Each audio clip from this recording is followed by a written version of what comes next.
Bonsoir, bienvenue pour un nouveau React. Je pense que ça fait quand même bien un mois qui date le dernier React, ou en tout cas j'ai l'impression que ça fait quand même assez longtemps.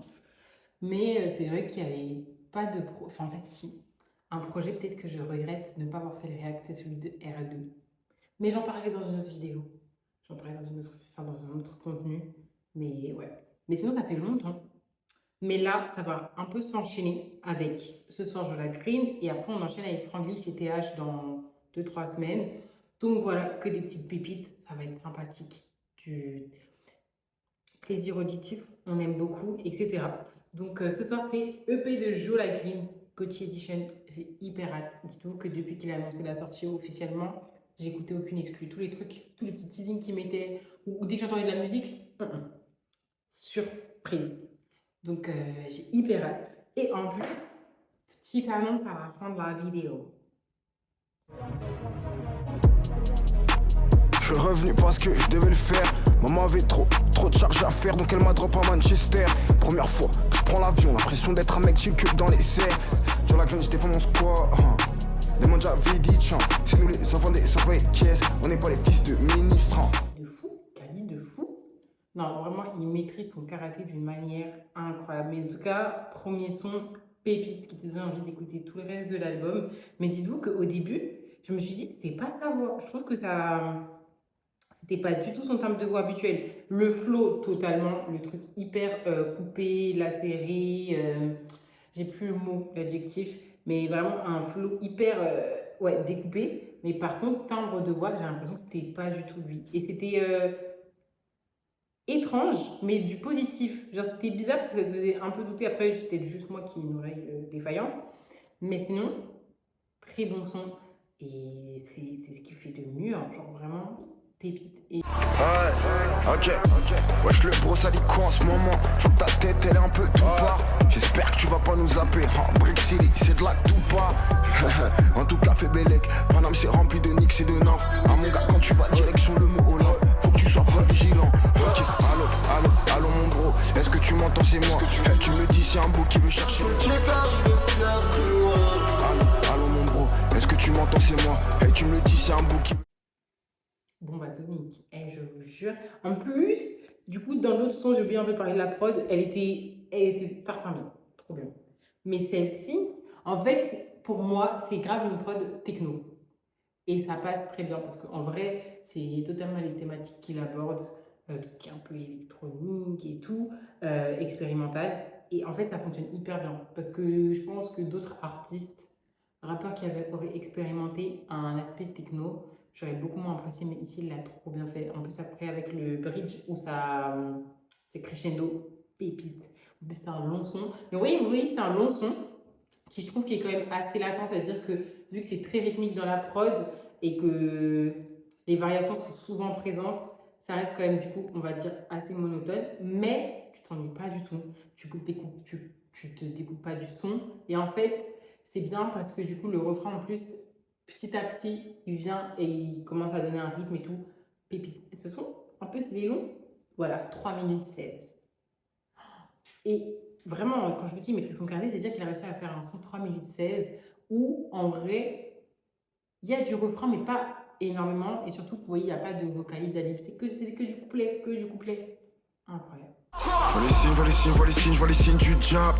Des fois ils se cachent sous une pretty gal. Mais maman prie pour moi, elle fait en sorte que je sois toujours au-dessus de la ligne médiane. Game beast, j'ai bon chat, c'est pas du hasard. Dans la game 23, que des bombes au clois. Je repasse foutu le bazar.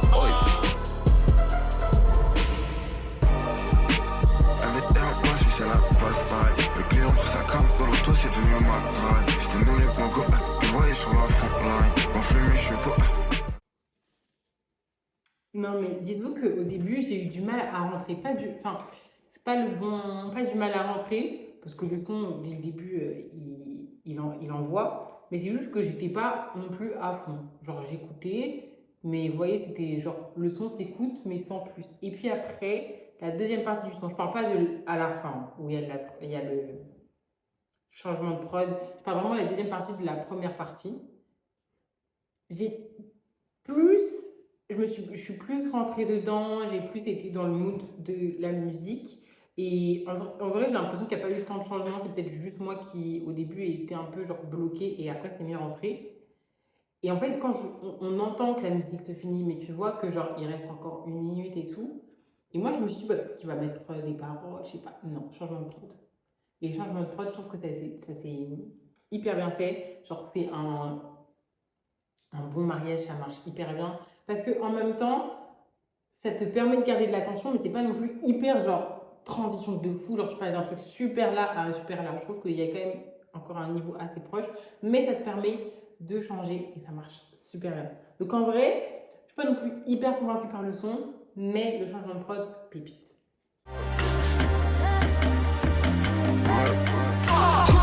Est-ce que s'il y a des streams, ils vont mettre la prime sur ma tête?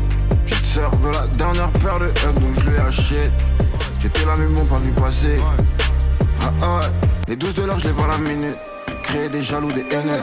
Faut que je dégaine un bang comme le kid. Tout, je dis tout, funeux. Au cas où un de ces trous du cul, pendant que je roule sur la route, il veut m'enlever le pneu.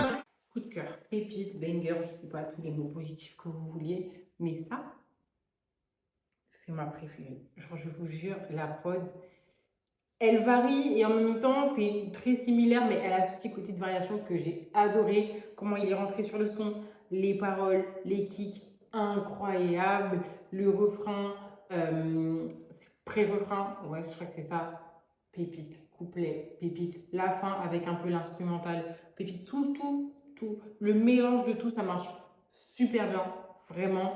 Et en fait, j'ai l'impression qu'il y a l'instrumental à la fin, il y a ce côté encore très électronique, très électro dans la prod, mais il y a aussi une autre vibe, euh, pas sombre, même si ça kick sombre, je trouve, enfin, ça kick très fort.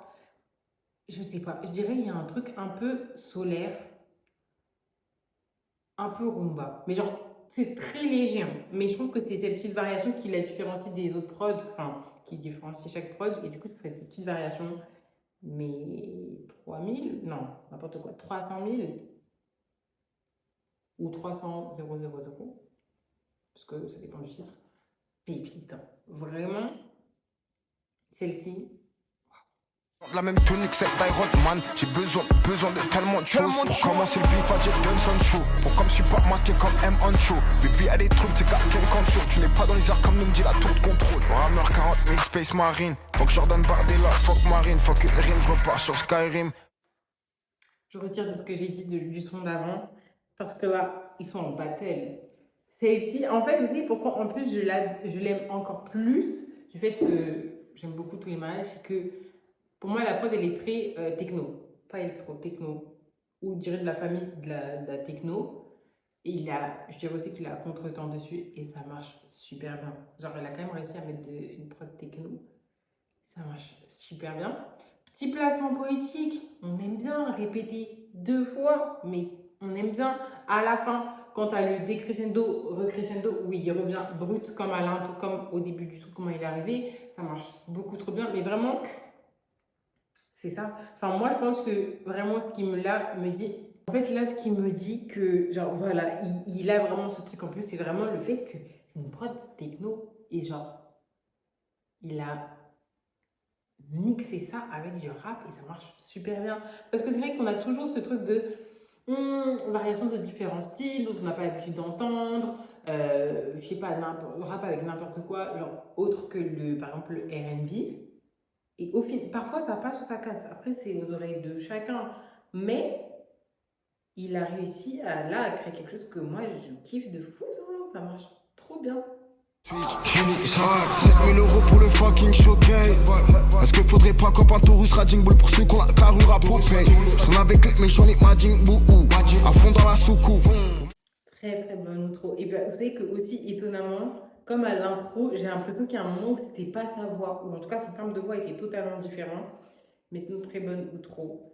Plus chill, vous voyez, que tout le reste de l'album. Je dirais que c'est un son plus calme. Après, c'est bizarre de dire plus calme, mais vraiment, il clôture trop bien l'album. Et en fait, ce que j'ai envie de dire, c'est que quand tu écoutes cette EP, j'ai l'impression que c'est encore une fois un rappel pour te dire que déjà il est très doué, très fort, textuellement. Ah oui, et dans ce son-là, je trouve que c'est le son où il y a le plus d'adlib.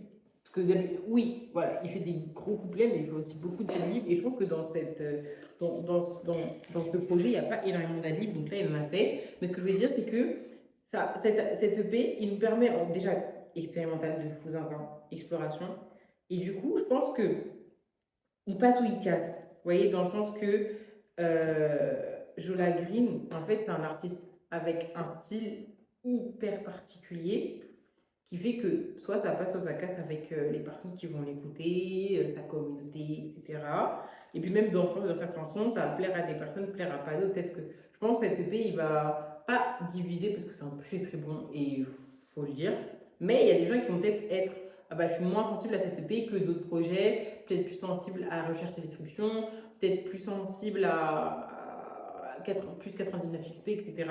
Donc, dépendra, mais moi ça montre déjà son talent, euh, tous les panels où il peut aller, genre vraiment sa palette ultra large, mais surtout le fait que, en vrai, je dirais pas c'est un artiste niche, mais je dirais que c'est un artiste en vrai, beaucoup de médias l'ont dit et d'articles, c'est que peut-être qu'il n'a pas autant la popularité qu'il mériterait d'avoir, mais sa communauté, elle est très très forte comparée à d'autres artistes qui ont peut-être des grosses communautés, mais qui ne sont pas aussi fortes, alors que lui, il a vraiment des communautés fortes. Genre, en vrai, il a quand même sold out toute sa tournée, et très rapidement.